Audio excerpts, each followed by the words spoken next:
One day in a remote village outside Tokyo, livestock start dying overnight for some unknown reason.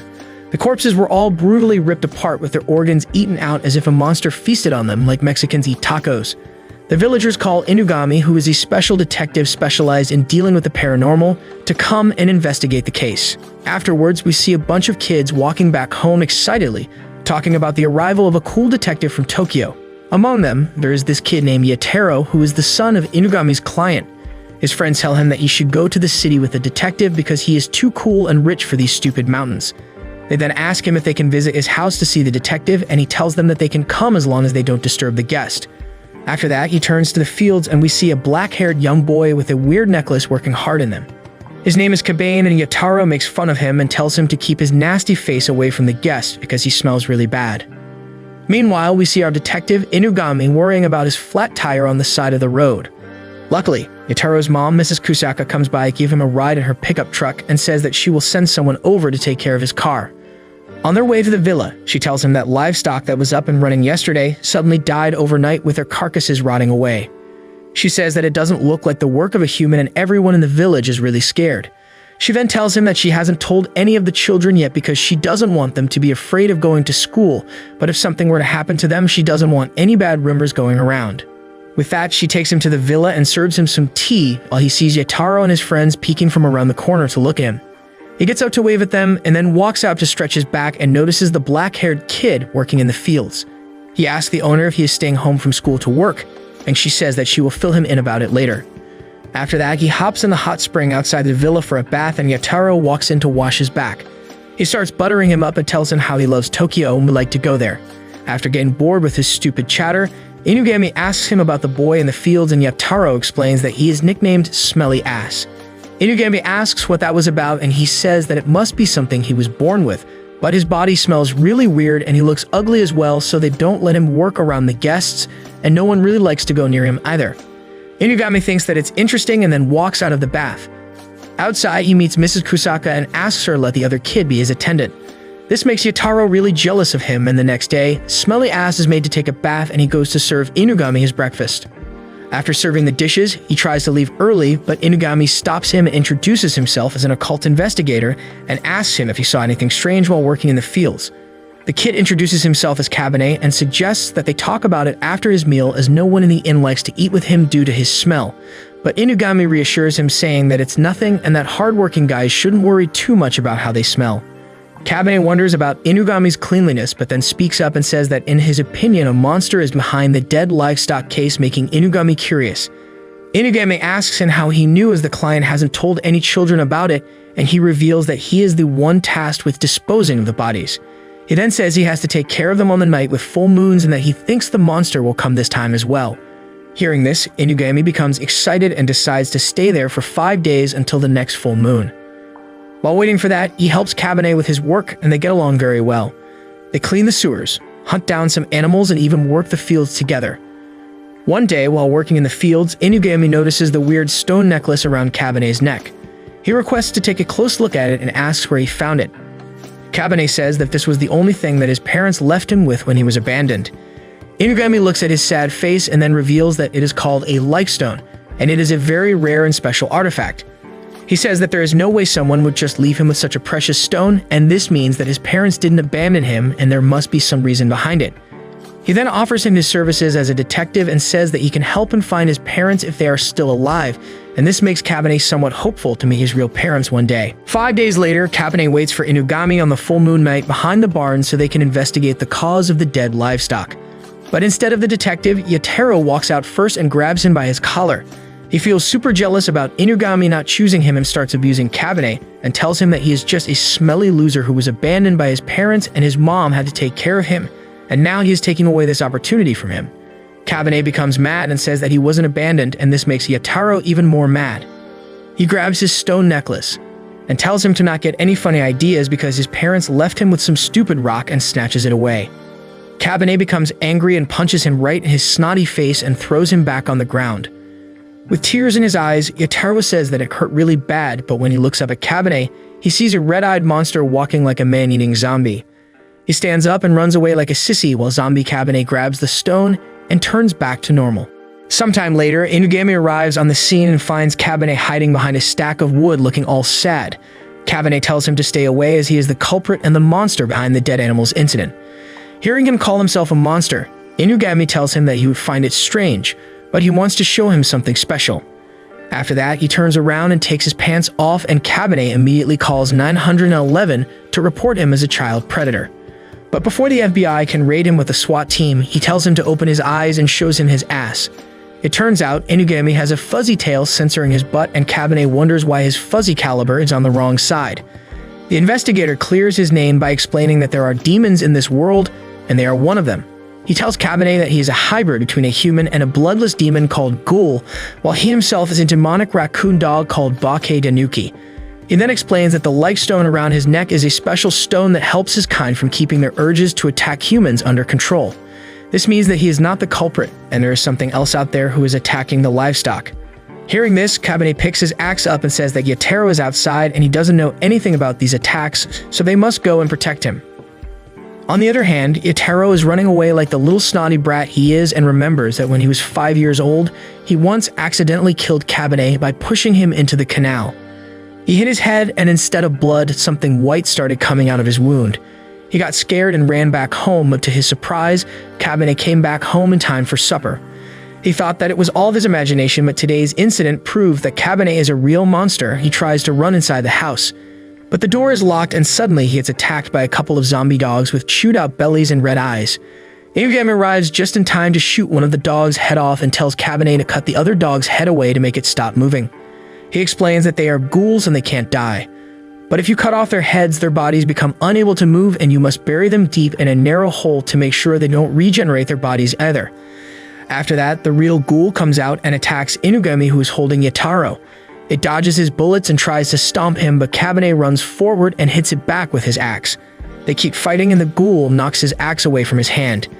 Inugami follows up from behind and tries to shoot its neck away, but it proves to be too thick for him to take off at once.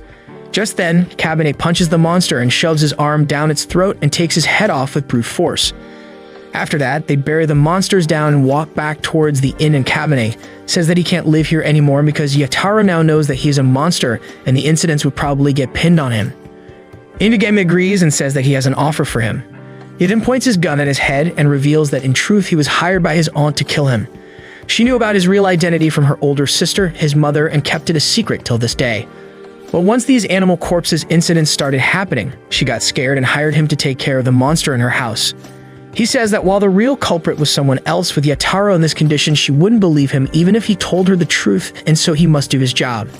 He then asks him if he wants to find his parents, and Kabane simply looks up to him with a smile and says no before getting shot down by Inugami right in the middle of his forehead. Inugami picks his body up and goes inside the inn to deliver Yataro as well as the news about his job's completion. He says that he will take care of the body as well and then drives off back to Tokyo, with Kabane's body in the backseat of his car. On his way, Kabane suddenly wakes up and asks if he should be dead already. Inugami throws him some food and tells him to fill up and says that he is a ghoul and ghouls cannot be killed. They just become paralyzed for a little bit if you hurt their heads, but his wounds should be already healed up by now.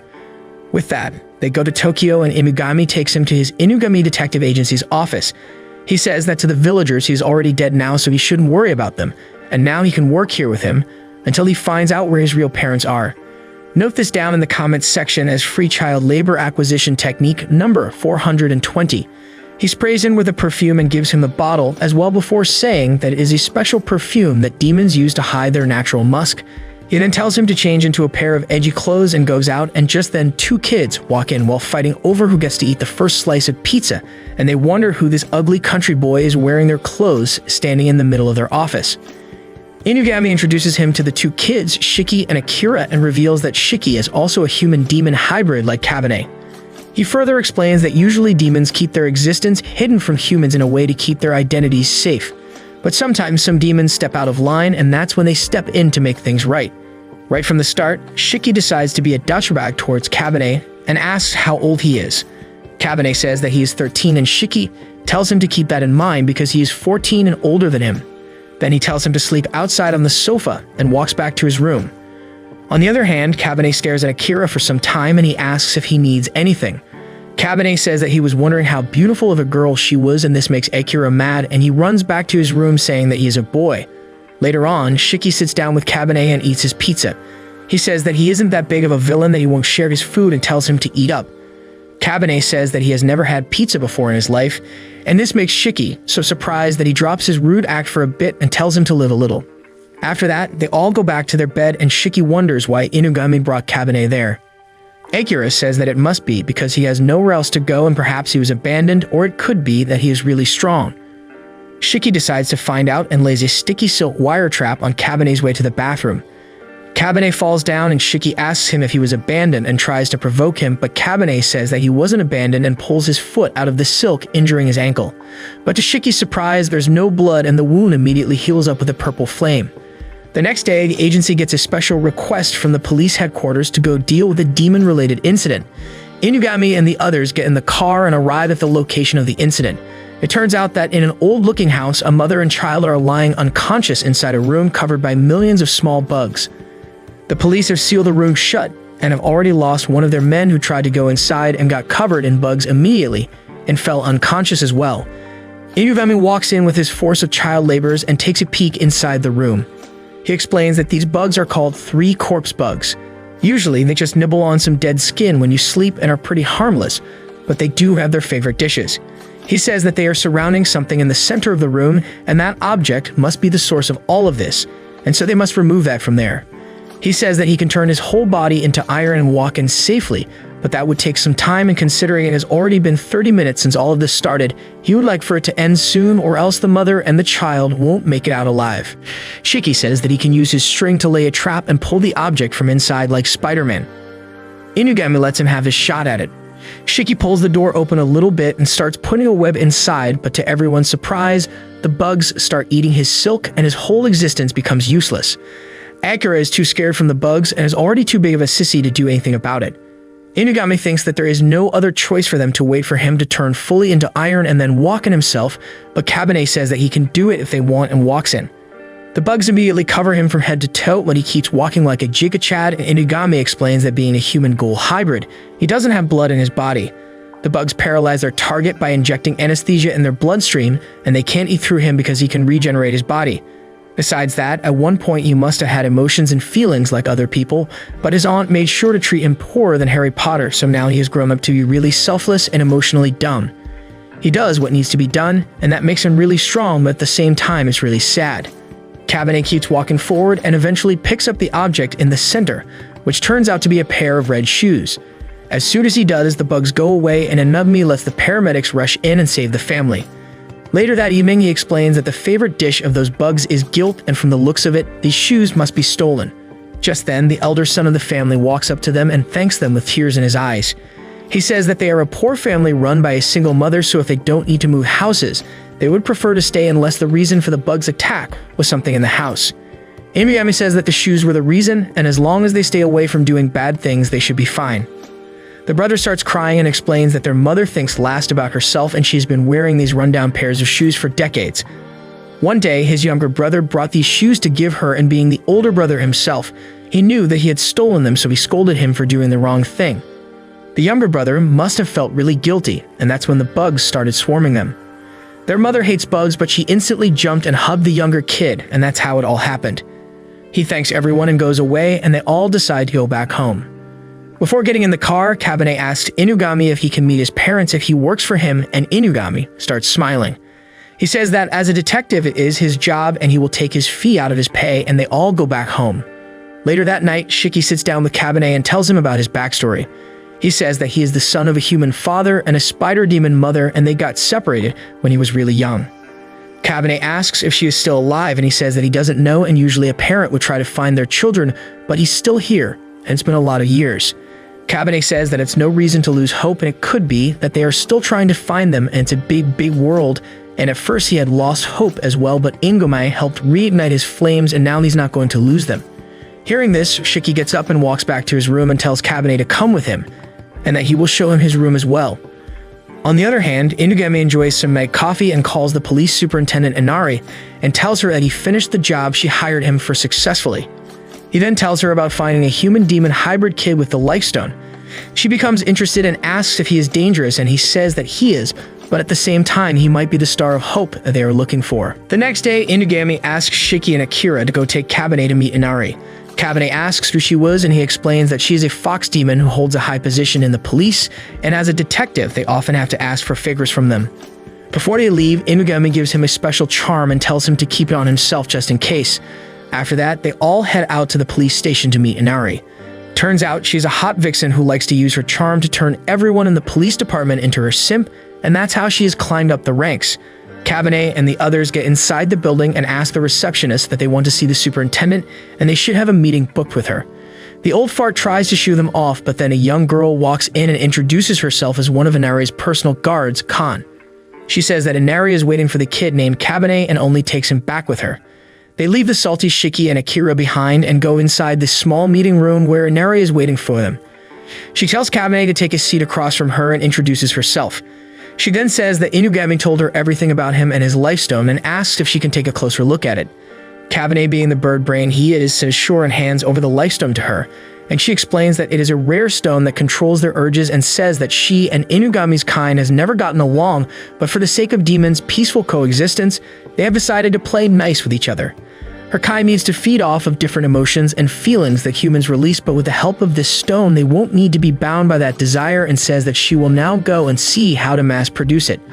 She makes Khan take his head off and then calls in 2 officers to seal his head inside a suitcase and to get rid of the rest of his body. She then tells Khan to bring the head up to her room and to deal with the other 2 kids who came alongside him. Khan says that she is like a mother to her, and she would always obey all her orders. She then gets patted on her head before being called a good girl and becomes happy. After that, she transforms into Kabane and heads down to meet Shiki and Akira while holding the suitcase in her hand. Shiki asks the fake Kabane where he was and what's inside the suitcase, and he replies that he was talking to Lady Inari and he is supposed to deliver the suitcase to her room later on. Hearing him call her lady, Shiki cringes at his smelly face and asks him why he's referring to that old hag as such, and this makes Khan really mad, and her illusion comes off as her face transforms into her fox form.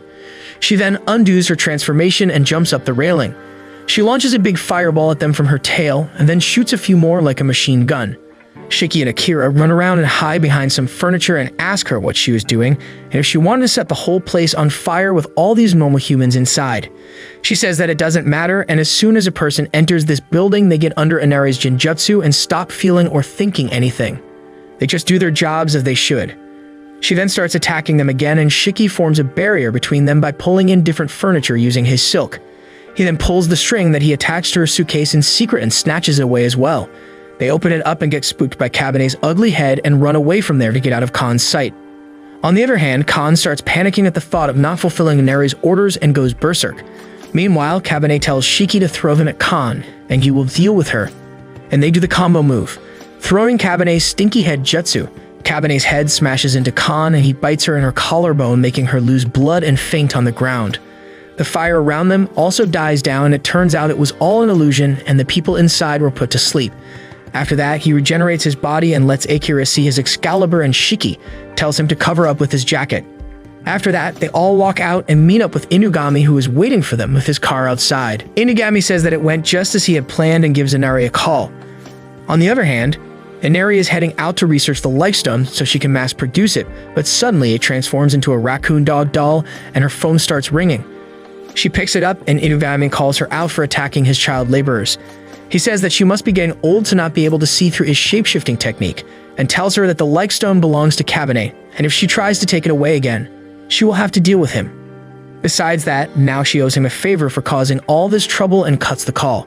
Back in his car, we find out Inugami gave Kabane a fake Lifestone as a good luck charm to put around his neck and told him to keep the real Lifestone in his head. After dealing with all of this, he says that they should eat out and throw a welcoming party for Kabane. Shiki and Akira fight over what to eat and eventually decide to go for both Chinese food and pancakes and end up becoming sick. On their walk back home, Inugami tells Kabane how they find work in this business and says that there are web searches and word of mouth, but most often it is due to their signboard. It emits a special light that attracts demons and people under the influence of demons, and in this way work usually finds them itself. Incidentally, the sign was made for them by Inari, and so they have this sort of collaborative relationship with her. Just then, they see an injured Khan walking up to them, and Shiki and Akira get in their fighting stance, but then Khan falls on the ground as her stomach grumbles like elephants of Africa. They feed her some pizza, and she explains that she's a good girl and Inari gave her a mission and she doesn't quit her mission midway, so she must deliver Kabane's head to her. She then tries to attack him, but Inugami stops her and tells her to get off the table or else Inari would be mad at her, and she instantly becomes docile and starts acting like a good girl. He then tells her to say thanks for the food and to recycle the trash, and they decide to take care of her for the time being. Just then, a man walks in inside their office and Kabane notices a strange smell around him.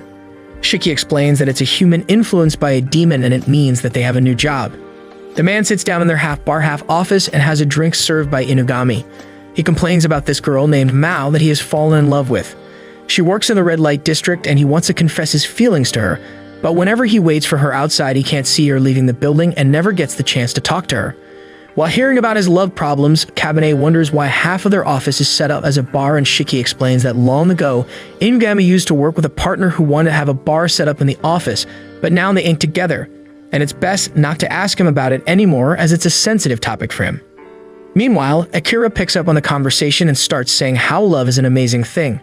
He says how Shiki and Kabane are the result of love between a human and a demon, and Kabane becomes interested in learning more about this love thing after that. He walks up to Inugami and says that he wants to go with the customer and help them confess their love so he can learn about it as well. He wants to do it because his parents found love as well, and learning about it might help him understand his parents more. Inugami looks at his dumb face and decides to let him do it. He tells Shiki and Akira to help him as well and tells Khan that if she helps them, he will let her have Khan's head. With all that settled, he tells the customer that the kids will take care of his request and tells them all to get going. Just then, the customer sees a mouse inside the room and instantly catches it like a cat. His face looks somewhat like a cat as well, and he says that he has been collecting these to give to his lover. Inugami realizes that it must be the work of a cat demon and tells Akira to stay behind as he is afraid of scary and disgusting things like mouse corpses and stuff. With that, the rest of them go out and sit in a cafe across from Mao's working place. The kids ask him for Mao's picture and he shows it to them and says that she should be coming out as her shift is about to be over, but strangely enough, he can't notice her walking out ever. Just then, the kids notice a cat demon walking out in the form of a pink cat with split tails. They walk to the alley with the customer and approach the cat demon Mao and say that they are there from the Inugami's detective agency.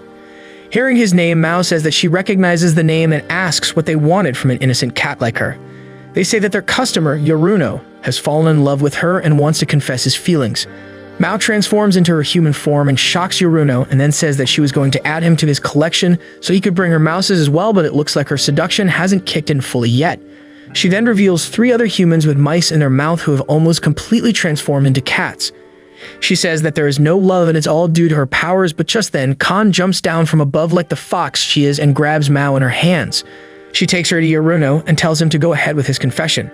He presents her with a bag of dead mice that he has been collecting and tells her that he has been living his life in depression and was losing hope every day, but then he met her, and she was the first ray of light that helped him stay afloat, and so he wants to be with her even if it means that he must turn into a cat. After that, they leave them be and walk back home to report to Inugami. Once they are back, Khan asks Inugami to fulfill his promise and demands for Kabane's head. He tells her to close her eyes and then goes to the fridge to grab an orange and transforms it into his head before giving it to her and seeing her off. Once the dumb fox is gone, he asks Kabane if he learned anything about love, and he explains that he found out that love is a lot like light, a ray of hope. He hands Inugami a pack of tissue wipes and says that he got them on his way back to give it to him as a gift. He says that for him, Inugami is a ray of light who gave him the reason to live, and people tend to give their lights useful gifts, so he got him tissues because they are quite handy. He then turns around to talk to Shiki and Akira and tells them that they are somewhat light for him as well, so he will get them something soon too. A few days later, Inugami reveals that Yoruno and Mao got together, and it turns out she fell in love with him after his confession, and they are living together now. The humans return to cats should be back to normal in a few weeks as well. While Shiki wonders just what kind of a world he lives in, Akira feels amazed at Kabane, who managed to solve his first case before himself, even though he joined them much later, and he starts feeling inferior to him. Sometime later, he walks up to Inugami and says that he has become Kabane's apprentice, and Shiki explains that there was a cockroach in the bathroom and Kabane took care of it, so Akira now calls him master. Akira says that he can take on any cases alongside Kabane and requests for a job. Looking at that, Inugami says that there is a mission that he was planning on going to with Kabane himself, but if he wants, he can leave it to the 2 of them. He then explains that there is some construction work going on near the Shibuya River, and they are trying to divert its direction, but lately many construction workers have been dying in mysterious ways and their skeletons have been found floating in the river. He says that he has a good idea who the culprits could be, as a native group of demons live in the river, and they must be angry about the construction work. Shiki says that that place is full of dirt and insects, and due to the construction work, the river has practically become a sewer. Inugami confirms that it's going to be a nasty job and asks if Akira still wants to do it. Akira feels disgusted about it, but says that he will do it and goes to change into his cleaning gear. The following day, they go under the bridge along the river into the dark tunnel. Kabane explains that they should first go find the native demons to hopefully come to a peaceful solution.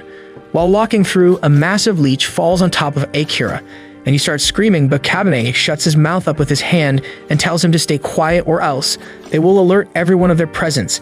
He then takes off the leeches of their heads and throws them in the river. Akira asks him why he doesn't kill them, and he explains that he doesn't like to kill others, be it humans, insects, or monsters, unless there is no other option. In simple terms, they attack us to save their lives, and unless they pose a threat to him, he doesn't have to kill anything. Hearing him talk about all this, Akira wonders how cool Kabane is and says that he really is something else. He tells him that he reminds him of his older brother and starts telling him about his backstory. He explains that he belongs to a tribe of snow demons who live in the mountains of Amori. Their village had this weird system where all of its members were females and males were born once every 100 years. That's why they were looked after very carefully, but he has always been a crybaby and his older brother would always cheer him up. When they were fleeing from the village, he got separated from his older brother. And that's why he joined Inugami in hopes of finding his brother. Hearing him speak about all this, Kabane asks if he can control ice, considering how he is a snow demon, and Akira says that he can, but he is really bad at it because it requires a lot of focus. Just then, he gets attacked by a massive frog demon who grabs him by his face, but Kabane knocks the amphibian down with a metal pipe. The monster tries to attack him again, but just then, a small raccoon dog arrives on the scene and kicks the frog away. He has a bottle of blood and a letter around its neck that reads to Akira and Kabane from Inugami. In the letter, he tells them that the frog demons are behind the attacks and they have gone crazy after eating humans and must be wiped out. He tells them to lure them out using the blood in the bottle and tells them to take care of this mission. Kabane says that he is okay with this, but Akira feels worried. Kabane asks if he should see his sissy ass out, but Akira thinks back on how he wants to grow stronger for the sake of being dependable and says that he will stay there even if he pees his pants. I wonder if any sissy weeb in the comments section would be interested in buying those. With that, they both walk deep into the tunnel alongside Mr. Raccoon Dog and pour the blood inside the river. Suddenly, a huge number of frog demons jump out and attack them, and as expected, Kabane and the Raccoon Dog fights off all of them while Akira sits in the corner wondering how he will sell those sissy peed-on pants of his. Things start looking bad for them as they get overwhelmed by the sheer number of green-faced toads, but Akira starts thinking back on how he wanted to grow stronger and dependable, and in an effort to be useful, he releases his ice element and freezes everything in the tunnel besides Kabane's head and Mr. Raccoon Dog. Kabane compliments him on taking out all the monsters and they take a selfie together. Meanwhile, Mr. Raccoon Dog walks further up and meets up with the elder of the frog demons. It turns out he was Inugami all along, and the frog elder thanks him for his services and explains how his former brothers turned evil after eating human flesh and they had started eating the eggs and young ones of their own kind as well. Inugami welcomes him back and marks the mission as a success. A few days later, Kabane is on cleaning duty and is wiping the hallway. He reaches the far end of the hallway and remembers Inugami's warning to never open the door here and wonders if it is fine to move the cartons to clean the floor. Suddenly, the door opens and a white hand comes out of it and pulls him inside. Later that noon, Shiki finds the wiping mop on the floor and talks to Inugami about it. He tells him where he found it and how he is concerned about Kabane's sudden disappearance. Hearing his story, Inugami becomes worried and rushes to the room at the far end of the hallway and enters it alongside the other kids. Inside, they see the whitest dude in the history of mankind sitting on a gaming chair in front of a Mega 6-monitor setup. He has Kabane sit beside him on the floor and open water bottles and food cans for him, and Inugami says that that's exactly what he was worried about. He calls the American out by his name, Mihai, and makes him take his headphones off. Mihai looks at Inugami and greets him and asks why he never told him about getting such an obedient and trainable slave. Shiki and Akira ask if he was living there the whole time, and the guy says yes and introduces himself as Mihai the Vampire. He is the head of the information and communication tech for the agency and says that from now on he is appointing Kabane as his personal slave. Inugami starts twitching his eye at that appointment and tells the kids to walk out with him for a moment. Once out, he explains that Mihai is his old partner and he is a vampire, which are considered top of the top among the demons. They possess superhuman level of physical strength, knowledge, and riz. They don't ever age past their prime and are almost immortal. On top of all this, Mihai hates boredom, so he has obtained knowledge about and trained himself in almost all sorts of professional skills. Once he ran out of things to do, he started to become bored of this world, and in order to stop him from turning into the main villain of this anime, he decided to invite him to the agency, and here he became addicted to gacha games like Genshin Impact and Honkai Star Rail and likes to stay in his room all day. Besides being a sweaty gamer, he is also really tech-savvy and is the one responsible for creating their company website, as well as for keeping their data secure from the likes of Inari. He tells them to just stay out of the hallway if they want to live an easy life. The next day, Kabane is back to being a dutiful slave and serving his white master. Shiki and Akira barge into the vampire's room and tell him to stop abusing their already dead boy into becoming his slave. Mihai offers to let him go if they defeat him in an arm wrestling match, and Shiki takes him up on that offer. They sit down and Mihai instantly knocks him down, and Akira refuses to even give it a try. Kabane asks if he can try as well, and Mihai says that it is his job to grant the request of his slaves, and then beats him instantly as well. Later that noon, Kabane is sent out to buy ingredients for their supper, and on his way he thinks about growing stronger so he can protect everyone he cares about at the agency. He eventually sits down in a park to take a break and wonders if he should train, and just then, Khan falls down from the tree behind him. She turns around and notices Kabane sitting on the bench there and asks what he was doing there. Kabane thinks that she is there for his head and tries to pretend that he doesn't have one by zipping his hoodie up, but Khan says that she won't fall for this trick again, and then sadly says that it doesn't matter as Inari doesn't need it anymore, and when she went to give his head to her, there was already a new fox demon with her and she didn't even bother looking at her. She says that she can't go home the way she is right now because she's been a bad girl. Kabane asks her to fight with him, and they both instantly engage in close combat.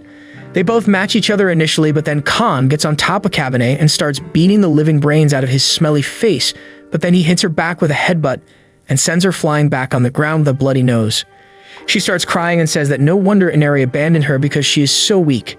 Kabane doesn't know what to do about it and holds her hand in hopes of comforting her. Khan eventually cries herself to sleep, and they end up sitting together on the bench until night when she wakes up. Kabane tells her that if it's too hard to go to Inari, she should come live with them at Inugami's place, but she says that she cannot because he is a raccoon dog demon and she's a fox demon. She then looks at him with bright eyes and says that she wouldn't mind living with him right here at the park, and she knows that she won't starve there because there are sparrows and pigeons there.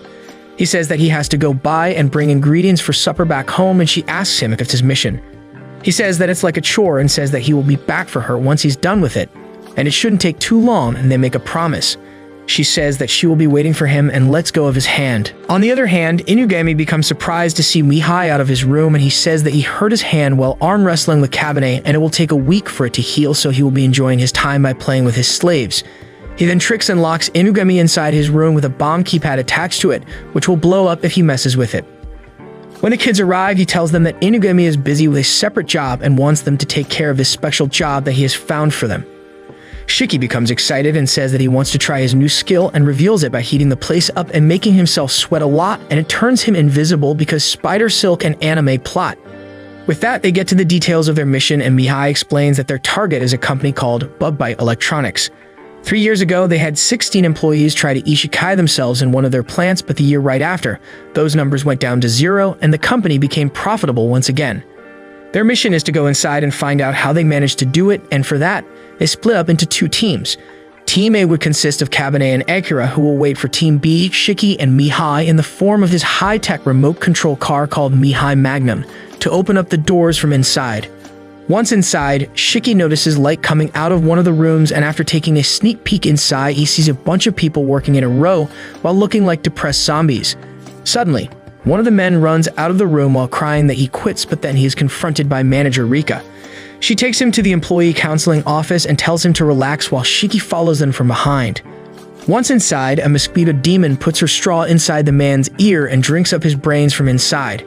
It turns out the manager and her 2 sisters are in charge of the building, and they are mosquito demons. Mihai concludes that they eat up their victim's brain and leave the rest of their organs to keep working mindlessly. In this way, they keep the people in the company working without any complaints. Say. Looking at this horrible sight, Akira does what he's best at and faints out. Shiki decides that the enemies are too strong for them to take on and says that they should regroup and go back home and wait for Inugami to come back and decide what to do next. As he walks back to meet up with Kabane, Mihai starts getting irritated at Shiki for being too calm-minded and reasonable.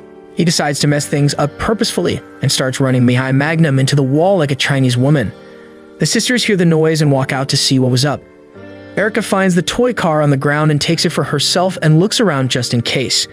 The other two soon follow up and they decide to split up and check the whole building while Shiki hides away in the corner like the little insect he is. Once they are gone, he thinks that he should hurry up and meet up with the others before he turns into a brainless idiot like Kabane. But then Erika finds him using her massive mosquito head and says that her sister had forbidden them from killing someone to stay out of Inari's sight, but given the circumstances, she must put him down or at least turn him into a mindless monkey. As she bends down to eat his brains, Mihai shocks the living hell out of her bug eyes using the electric mod in the car and asks Shiki why he is sitting there like a sissy. But to his surprise, Shiki is breathing loudly and looks more scared than normal. He finds out that in reality he suffers from some trauma and all that tough guy act is to hide his weakness, and with that realization, he starts smiling and says that he will be a fun toy to play with. While breathing hard and sitting there like a frozen duck, Shiki thinks back to his childhood memories when he was with his mother. He wonders how they got separated but knows that he has been extremely afraid of scary things, and if he can't remember it, it must mean that something terrible happened. On the other hand, Mihai tells Kabane and Akira to go save Shiki and leads them into the other demon's sister, Momoka. Meanwhile, he starts scaring Shiki further with descriptions of what is going to happen to him if he doesn't move, and this makes him mad, and he ends up damaging the toy car with a punch. This wakes him up as well, and he decides to finally fight back. He increases his invisibility and runs away from the mosquito lady and makes her use her special ability, which lets her increase her sensitivity and be able to look at different footprints like carbon dioxide, body temperature, and sweat. Using this to his advantage, Shiki confuses her by surrounding the whole area with his strings and captures her in a strong spider web binding. After that, he reveals himself to be the real son of Peter Parker and jumps down from the ceiling above and lands on Erika's bug-eyed face with his shoes. After taking her down, he falls down and praises himself for conquering his fear, and thinks back on the moment when Inugami once told him that he had some information about his parents, and if he would like to know it, but he refused to talk about it, saying that he is comfortable with his new life at the agency and doesn't want to know about his past. He wonders if he will finally be able to handle the rest of that conversation with Inugami and decides to ask him about it once this mission is over. Just then, Kabane and Akira arrive while dragging Momoka behind them from her hair like savages. They tie her up in Shiki's sticky white stuff and wonder about their next move. Kabane says that they should fight for sure now as it's 3 versus 1, and Shiki says that he must agree as well given the fact that they would erase all the evidence if they leave, making Mihai's collected data useless.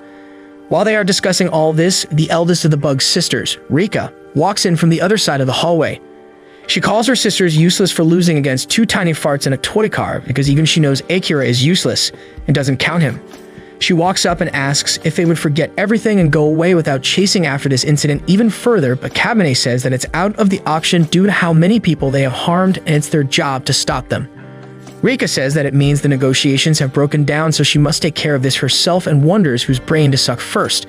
She spins the wheel inside her head like Steve Harvey, and her color lands on her own sisters, so she starts off with Erika and then follows it up with Momoka, taking care of the 2 herself. After that, she transforms fully into her mosquito demon form and starts walking towards the kids. Kabane realizes that Shiki is too tired to deal with this, and Akira is well Akira, so he steps up himself. He engages with her and tries to go for her vital organs, but Rika holds him off with her disgusting arms and stabs through his chest with her straw of a mouth.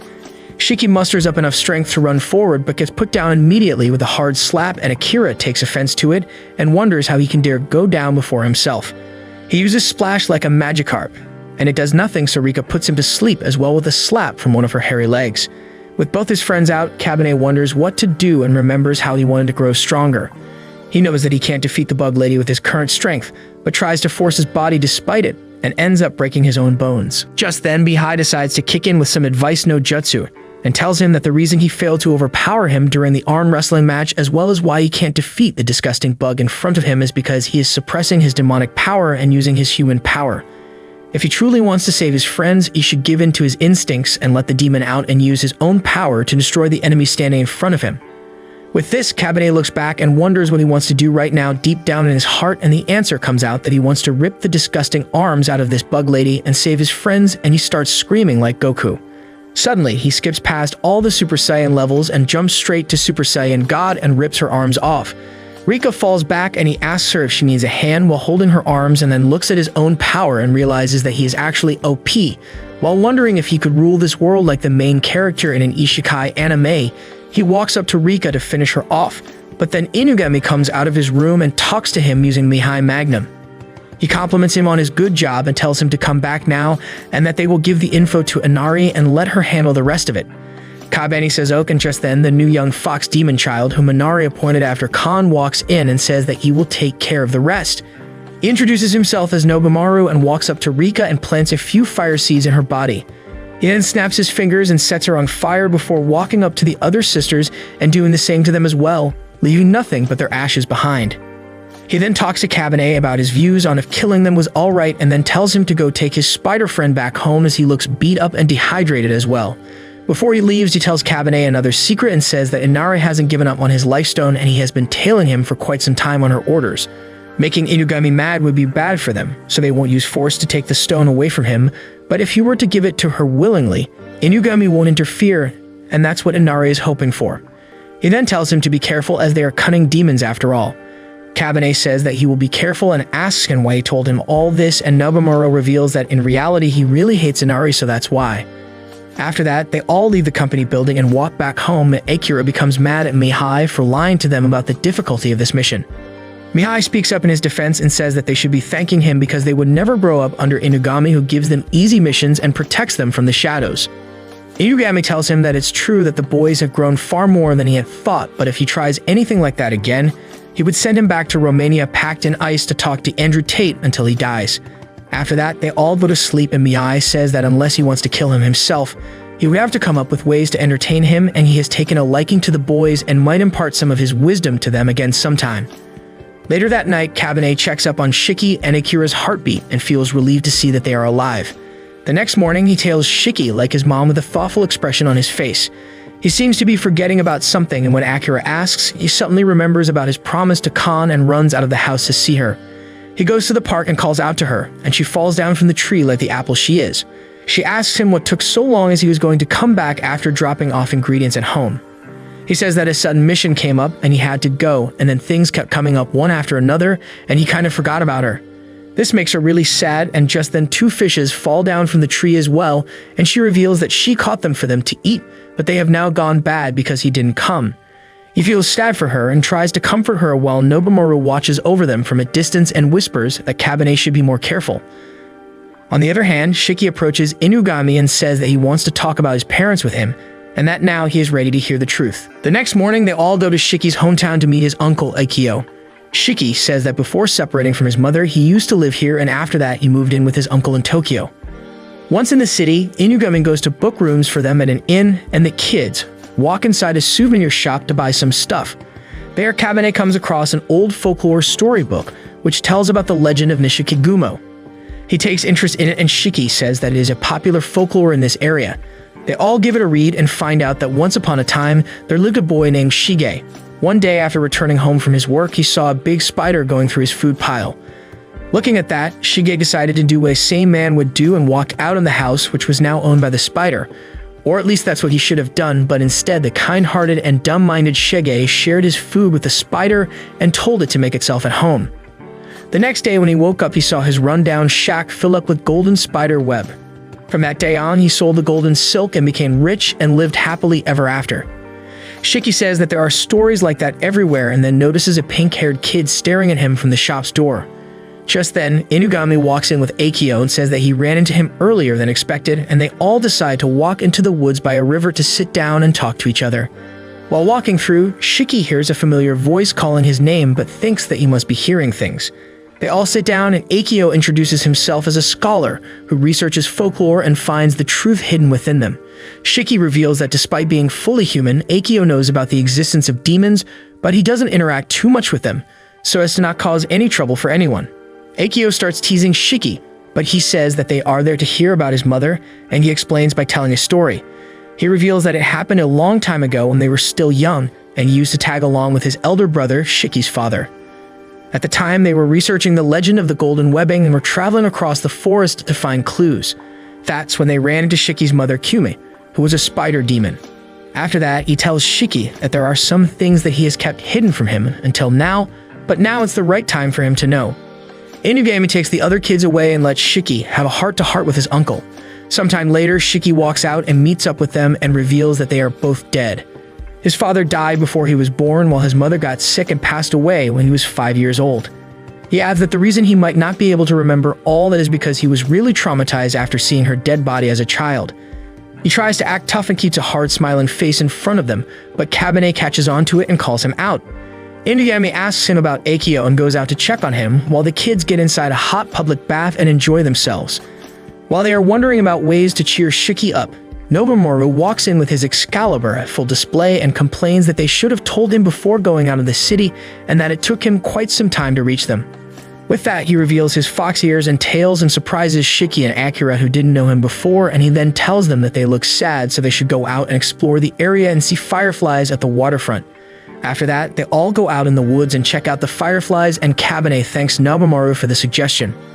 Nobumaru asks Kabane if he isn't glad that Shiki's parents are dead, because if he found out that his parents were dead while Shiki's were alive, he won't be able to feel truly happy for him, but Kabane says that he doesn't understand what he's talking about. Meanwhile, Shiki walks up to a scary-looking tree and starts getting flashbacks from his childhood. Kabane and Nobumaru walk up to him and ask what he was thinking, and he suddenly starts running forward into the woods. He runs into a stone and then crosses a small water stream, and following his childhood memories, he remembers that when he was young, he would play with his mother in these woods, but she would always go out for some time to see his uncle for some work. He would always wait for her, but one day she didn't come back, so he got impatient and followed after her to see where she went. He eventually found a little building hidden deep within the woods, and when he walked in, he saw a nightmarish view of her mother tied to a table under a wild monster. He started screaming and immediately collapsed on the scene, and later when he woke up, he was in his uncle's room and he told him that his mother got sick at work and so she must stay alone for some time before she recovers. For years, he lived with him without prying too much into his work and what he was doing with his mother in fear of finding out about a cursed and painful reality. They all reach the building and Nobumaru reveals that it looks like an artificial breeding lab, and there have been rumors and reports in the past of a special healing silk that could heal anything and even act as a replacement for human organs. This silk was being sold in the market and had originated from human and demon hybrids, but information about the case was covered up by Inugami about a year ago. Shiki remembers that it was the same time when Inugami told him about finding his parents the first time when he refused to talk about it. He says that he is done waiting and now he will take revenge from his uncle for hurting his mother. He says that he will kill him and asks them if they will stop him, but Kabane says no and asks where to bury the body. Meanwhile, Inugami calls Akio out and takes him out in the woods to have a talk.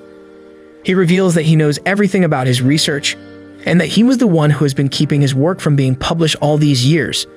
Akio becomes mad and asks why he did it and starts revealing the truth like some villain in Scooby-Doo. He explains that when he and his brother found Kumi, they realized that the legend about the golden webbing was true, and the spiders behind it were actually spider demons like Kumi. It seemed like knowing that fact was enough for his brother, and he even fell in love with her, but for him, he wanted that power for himself. That's when one day his brother accidentally fell down in the woods and died. But by that time, Kumi was already pregnant with Shiki. Sometime later, Kumi came to his apartment with her baby who had come down with influenza. The human world had an easy cure for this, but in the demonic world, there were none. He took the baby to a human hospital and Shiki healed up fine, but at that time, Kumi realized that she wanted to raise her kid as a human, but it proved to be too difficult for her as a demon. That's when he offered her a proposal about letting him continue his experiments on her in exchange for money, and Kumi happily accepted, saying that she could do anything for her boy. After that, he started experimenting on her with all sorts of creatures from the woods based on the finding that the golden webbing must be the product of a mutant. That's when young Shiki found her during one of the experiments, and it traumatized him, so he took him away from Kumi. With that, the experiments continued until Kumi was on the verge of breaking. But then he finally managed to produce the legendary golden webbing, which can cure anything, including impossible diseases like a severe lack of riz and depression in all you viewers. After hearing all this, Inugami takes out his phone and reveals that he was relaying all of this to Shiki and tells him to do as he pleases. Shiki uses his sticky web and pulls Akio up a tree and decides to hang him to death. He starts crying for his life and asks Inugami how he can let children kill people, but Inugami says that it's just as simple as being prepared to get killed yourself if you are ready to kill others. Just then, Akira walks out from the woods weeping like a sissy and asks them where they were. He says that their phones were busy all this time and it was dark, and he got so scared that a bear or something would attack him. Inugami tells him to calm down and then suddenly notices a white snake centipede monster come out of the woods from behind him. He shoots its head down but gets his arm bitten by it and it starts growing purple with poison. He grabs Akira and runs deeper into the forest while the others get surrounded by hundreds of white spider mixed monsters. Shiki wonders what they were and Akio says that they are his siblings and are the failed results of his experiments on his mother. One of the monsters cuts down his silk and lets him down slowly, and Akio reveals that all of them are semi-intelligent and really obedient to him as they recall the words they heard from their mother during her repeated experiments. With that, all the monsters open their mouths and start mimicking the words in Kyumi's voice, saying Shiki's name and telling him I love you. Seeing all of this, Shiki starts remembering his mother and breaks down in tears as he falls on his knees and loses his will to fight. Nobomaru praises him for putting up a good fight and asks Kabane what he wanted to do if he was angry. On the other hand, Kabane is already in his Super Saiyan God mode and tells him to shut up. He then walks towards Shiki and asks him if he wants him to do anything about this situation, and Shiki grabs his arm and asks him to help him like Nami from One Piece. With that, Kabane goes full killing mode and starts slaughtering the monsters left and right while letting Nobomaru deal with some as well. Meanwhile, Inugami and Akira get surrounded by a bunch of monsters as well, and Inugami asks Akira to freeze his arm to stop the poison from spreading. Just then, the pink-haired girl from earlier walks out of the forest and tells the monsters to take it easy and makes them stop. She says that they need to heal his arm first and asks him to follow her and to hurry up before Akio notices her. She takes him to a spring and says that its water has special healing properties and the demons who get sick use it to cure themselves, so she thought that it might work on Venom as well. She then says that she needs their help in convincing Kabane and the others to not kill Akio until she gets her answers out of him and walks back with them. On the other hand, Kabane is done with the cleaning duty and walks up to Akio like John Wick while regrowing his severed arm. He grabs him by his collar and throws him towards Shiki, and asks him if he wants to finish this piece of trash off himself or can he do it as well. Shiki stands up and apologizes for making him dirty his hands for his sake and says that he will deal with Akio himself. Just then, the pink-haired girl arrives on the scene alongside Inugami and Akira and asks them to not kill him. Akio calls out to her by her name, Aya, and asks her what she was doing here. She tells him to shut up and to cut his BS act out. Then she asks him to tell her where he hid the cocoon that she created, and he starts smiling, saying that if he doesn't tell them about it, it won't kill him. Shiki wonders why Akio is so worked up about Aya and thinks if she is something really important to him. He finally comes to the conclusion that she must be the result of his important research and decides to listen to her. Just then, Inugami walks up and offers to provide his services as a detective and says that he will find the cocoon for her. He then looks at Akio's dumb face and calls Mihai back home and asks him to do his big brain magic and tell him where he could have hidden a human-sized cocoon. Mihai looks at the data they had been collecting on Akio since before he started his research and points out 4 locations and says that the water spring is the most likely location. Hearing this, Aya and Shiki start running towards the place, and Aya starts walking inside the spring, but Shiki stops her and says that he will go instead. He then dives down, and under the moonlit corner in the spring, he finds his mother lying unconscious, sealed inside a cocoon of pink-colored silk. He then gets attacked by another one of his siblings, but he kills him immediately like the cannon fodder it was and comes up with his mother. The girl starts crying and says that their mother is alive as she is the golden webbing and that she tried to save her mother by wrapping her in her healing silk. Soon everyone arrives on the scene and they find out that Kyumi is alive as well. Nobomaru says that there was never a reason for Akio to kill Kyumi, as she was his insurance to keep Aya under control as well as a way for him to make more of golden webbing monsters. Shiki then knocks Akio out by punching him hard and tells Inugami that they need to move his mother to a safer place. They decide to take her to the car and go back to Tokyo.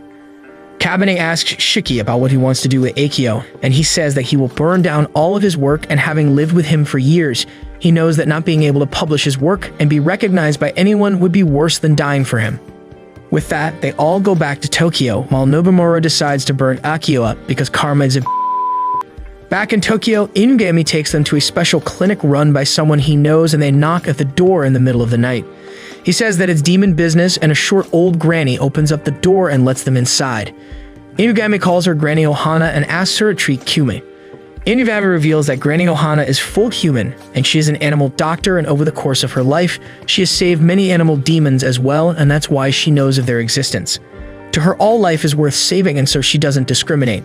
She lets them all stay for the night and says that Kyumi is perfectly healthy and her coma seems to be self-induced due to some psychological trauma.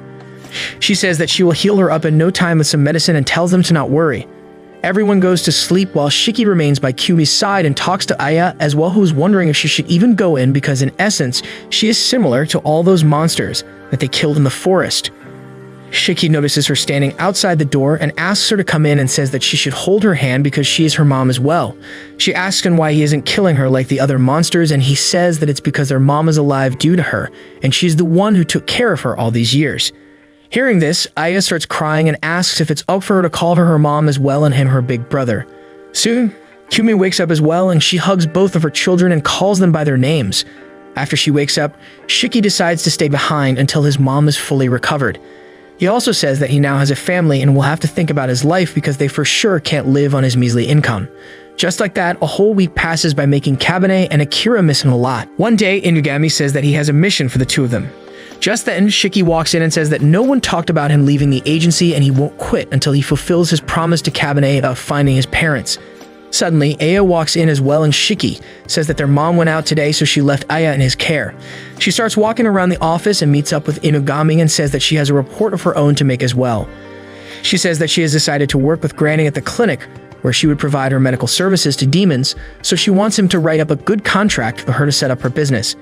Inugami gets right down to it and Shiki starts complaining that she is only an 8-year-old and she can't be starting a business that early on.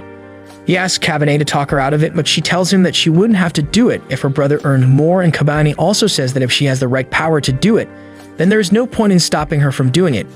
Hearing this, Aya says that he is right on point and that she watched him fight in the forest as well and likes how he thinks. She then asks him if he has a girlfriend and tells him to go out with her, and he says ok. Hearing them, Shiki and Akira become surprised, and knowing that his best friend is going out with his little sister makes him faint on the ground as well. Just then, Khan walks in and asks Kabane to fight with her. And then she has grown stronger now, but then she sees Aya wrapped around him and she instantly becomes jealous of her. While they both stare each other down, Inugami asks if they can get to business now and explains their mission. Recently, there have been reports of women having their faces badly injured in Harajuku. He says that while this news is not public, this is most likely the work of a demon as they rip off whole faces with nose, lips, ears, and all. With Shiki and Akira down on the ground due to shock and horror, Aya says that she will go with Kabane and Khan says that she will go as well and keep an eye on them. They go to Harajuku and get stopped by a policeman. Khan tries to show her authority by saying that she is from the police department, but the policeman ignores her and tells her to go place somewhere else. After that, Kabane says that he is from the detective agency, and the policeman lets them in saying he was informed. Once inside, Kabane says that the demonic scent here is quite thick, which means that the culprit must be nearby, and Khan starts walking in front. He says that all the victims so far have been girls, so he should take the lead, but she becomes mad and tells him to mind his own business. But when he says off and walks away with Aya, she feels really sad and doesn't know what to do with the feelings in her chest. Just then, a spirit demon approaches her and offers to help her and goes and pulls Aya up by her hair. Kabane punches the demon down and saves Aya and reveals herself to be the culprit behind the incident and says that she fell in love with a handsome boy across the street, but as a spirit, no one would look at her, so she decided to bar the faces of beautiful women to looks appealing, but it all backfired. Kabane says that love is about giving to others and not taking from them, and the spirit asks him what he knows about love as he can't even treat the girl beside him right, referring to Khan. They turn to Khan and ask her what was up, and she reveals herself to be really angry and says that usually it's so fun being Kabane, but since Aya came, she can't help but feel strange in her chest and tries to attack her, but Kabane saves her and Khan runs away to the park. After that, Aya helps the spirit, but wrapping her in her silk and giving her a nice figure, and they walk back home. Kabane reports that Aya completed the mission on her own, and she gives him a kiss on the cheek and makes Shiki faint once again, asking him if he would approve if she decided to marry Kabane. Once she's gone, Kabane goes out to the park and shakes the tree to make his favorite fox fall down. He comforts her, and this makes Khan happy once again, and she says that all her life she wanted to be Inara's #1, and now she wants to be his #1 as well, and he tells her good luck because he doesn't know what that means. The next morning, Aya walks in to meet Kabane, and Khan also arrives just in time to ask him for a fight. Akira asks him to decide once and for all as to who is going to be his lover, and Kabane, being Kabane, says that if it's a lover, it would be Inugami, referring to what he learned from the cat demon incident and making everyone shocked. On the other hand, it turns out that Inugami went out to help Kumi bury the bodies of all her monster children that died in the forest. A few days later, Akira's elder brother, Yu, comes to Tokyo. Akira and Yu were born in a snow village among the mountains of Aomori. Their village had a total population of 200 women, and once every 100 years, a male would be born. However, this time 2 brothers were born and the older one was chosen as the chief of the village. In reality, the women controlled everything from politics to hunting rights in the village. The village's history spoke about a special stone called the Null Stone, which was kept safe above a peak in a shrine located near the village. It is said that the village was built to protect the stone itself, and over the years, it became Yu's duty to look after the villagers and succeed as the new chief. But growing up, he saw the corrupt nature of the village who wanted to keep the power for themselves and decided to run away with his brother. He made an agreement with the women of the village that he would take up the role of the chief if they let his brother go. They did it, but then sent assassins after him once he left. Hearing about this, Yu ran up to the shrine and used the power of the stone to wipe the whole village off the face of the planet and then started walking down to find his brother. On the other hand, Akira was saved by some human travelers who took him to Tokyo, and he has been living with Inugami since to find his brother. Now Yu has finally reached Tokyo as well and is looking for information about Inugami and Akira. Meanwhile, Akira is helping around at the office as usual by being clumsy and useless and making more work for them by messing things up. Shiki and Kabane scold him and call him a good-for-nothing, and this makes him really sad. He also ends up ripping his stuffed toy named after his brother, but Miyai fixes it up and adds some AI upgrades in it as well. Feeling sad and heartbroken, Akira leaves a note behind and runs away from the office after packing his stuff. While walking away, he ends up running into his older brother, and they finally get to have a reunion. Yu asks him if he wasn't staying with a man named Inugami, and Akira says that he was, but now he has left the place because he wasn't needed there. Yu says Uck and starts walking out of the city with him. He seems strangely cold even for a snow demon, but Akira doesn't pay any attention to it as he is too happy to finally be together with his brother. Outside the city, Yu asks Akira what kind of a house he would like and then makes a massive castle as per his request. He then walks in and furnishes it with ice-made furniture and asks him if he wanted anything else. Akira decides to take some pictures, but Yu takes his device and breaks it with his foot before freezing it to hell. He says that he will go get some food for them now and then walks out and locks Akira inside the castle with his ice powers. Meanwhile, Kabane and Shiki are having a tough time at the office doing minor chores that Akira used to do. They mess up all sorts of things and even fight among themselves, and this makes them realize that Akira wasn't useless, and they needed him to not fight each other. With that in mind, they both agree to go fetch him and talk to Inugami about it. Inugami agrees, but then he sees a report about a massive ice castle appearing outside the town out of nowhere and a crowd forming around it. They all rush to the location and see Yu walking out of the castle. He tries to attack the people, but Inugami shoots his hand and stops him. Yu asks them who they were, and he says that he is Inugami and notices the Null Stone embedded in his chest.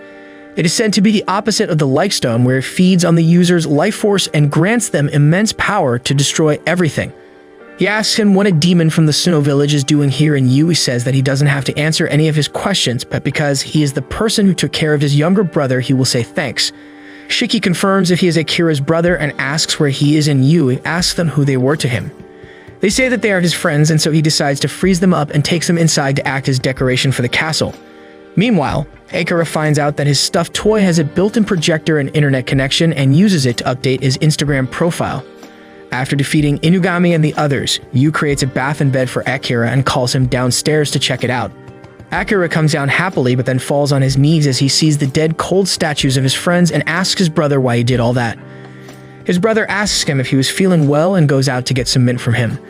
While he is gone, the stuffed toy speaks up and tells Akira that they are not dead and they will need some salt to melt them down. It also asks to be put between the statues so he can warm them up with his mechanical energy. Akira tells his brother that he needs some salt for his skincare, and Yui simply walks out, locking him inside. Once he's gone, Kabane manages to break out of the ice by breaking his body and then regenerating it.